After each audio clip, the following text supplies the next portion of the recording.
wanted to talk about the future of money and markets. What do you see as the biggest shift in global markets over the next 5 to 10 years?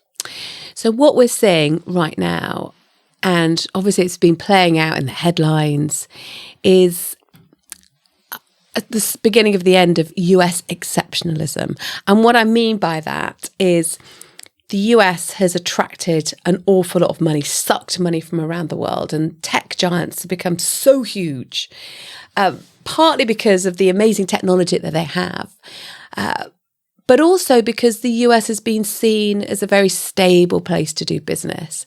And the Trump administration has kind of upended all of this. Obviously, we know that trade rules are being rewritten. We had that huge turmoil on financial markets in April. There has been this recovery.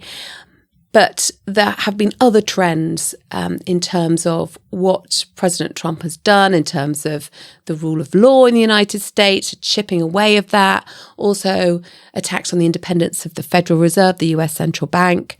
And all of this is kind of having an effect that, it hasn't completely chipped away at the US dominance at all. You've got these still sky-high valuations, and a lot of money is still being attracted into US capital markets. But there is this trend that is happening of investors thinking, look, I don't want to put all my money there. I'm going to have to rebalance my portfolio and look at other regions around the world, which could offer a bit more security going forward. So there's that trend. And then also, of course, we have really fractious geopolitics. Got the ongoing war in Ukraine. We've got still chaos in the Middle East, really distressing scenes.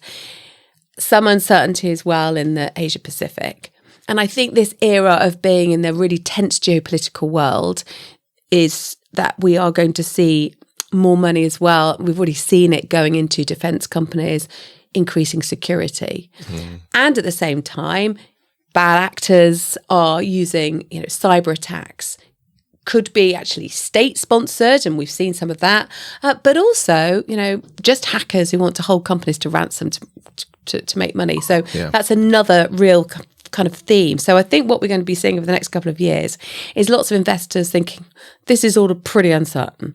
I really want to find investments that are going to offer resilience. We're not going to have this really high growth that we've seen in recent years. So it's kind of adjusting where you put your money to make sure you're more resilient, and that you might not make a fast buck, but you won't see your wealth erode. Yeah.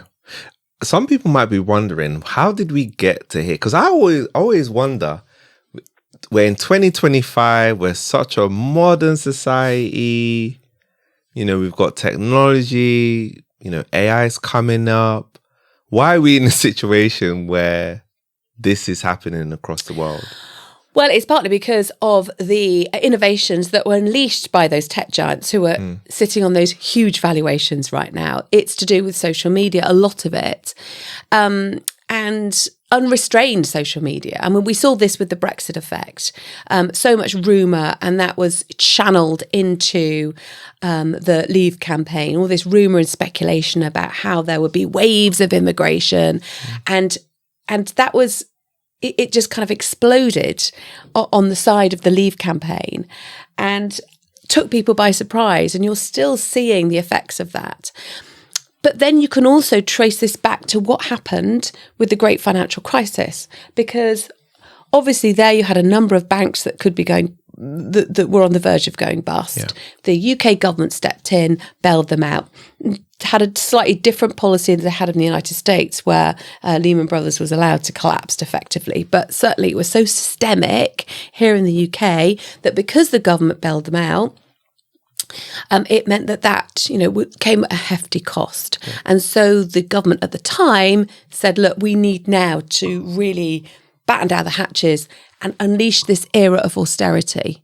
And that was so painful for people. Their wages stagnated, their living standards went nowhere, in fact, decreased. It's a really tough time. And so by the time you got to the Brexit vote, people were unhappy with their lot, as well as being fed these images of waves of immigration on social media. And I think it was a protest vote against the government. So I think that's, again, what you've seen play out in the United States as well, in that because you've had inflation taking off, living standards have fallen back. Yeah. Millions of Americans feel disgruntled with their lot. They think, look, my life is going backwards. It's not improving. Yeah. Everything's getting so expensive. Something needs to change. And so then you have these protest votes which erupt in Brexit or a vote for the Trump administration.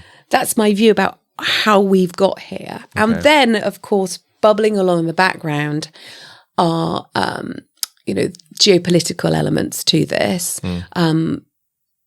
Putin being angered by what he sees as the enlargement of NATO, and then unleashing the war in Ukraine, which then led to this spike in commodity costs, making inflation even worse. Wow. So there's this whole combination of factors swirling, but it's then amplified by social media. Yeah, and it's not making our lives easier, right? Because obviously, wars are distressing, and then not only that, then we're getting also hit in the pocket as well, and then our standards of living isn't as great as well. So you mentioned a few different regions.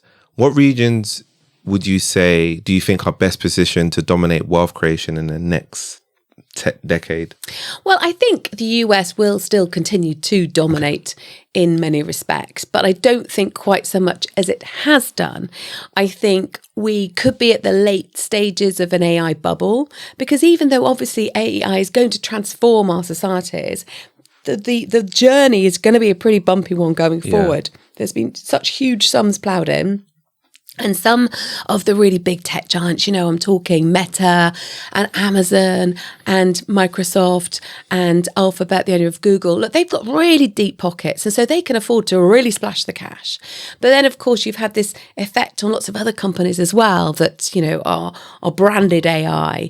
And so you've got these really big surges in valuations. And I do expect that we will see correction in that coming up. Yeah, so I think that will put a lot more volatility into the market. Okay. However, they are so huge, the likes of NVIDIA, and so well positioned that I still think, there will be big survivors of this AI correction. Okay. I don't necessarily want to call it, a huge bubble burst, because it's uncertain exactly how it's going to play out. But I think there will be some kind of correction because, you've got NVIDIA funding OpenAI, so that OpenAI will buy NVIDIA's chips in this kind of weird reliance, and that's similar to what happened in the .com era. So we're almost getting to that stage. So I think there will be some kind of changes. So there may be, less incentive to invest in tech and more incentive to invest in other areas like infrastructure, like battery power, like reinforcing grids for the green energy, for example, and also a move towards different geographical regions. Already you're seeing this. Lots of institutional investors, like the big pension funds, for example, they're moving more towards investing in Europe. Also, Japan looks more attractive. And even China, given that valuations in China have really been pushed lower. And even though there is still uncertainty about the Chinese economy, there seems to be a lot more appetite growing about investing in different areas of the world. Yeah.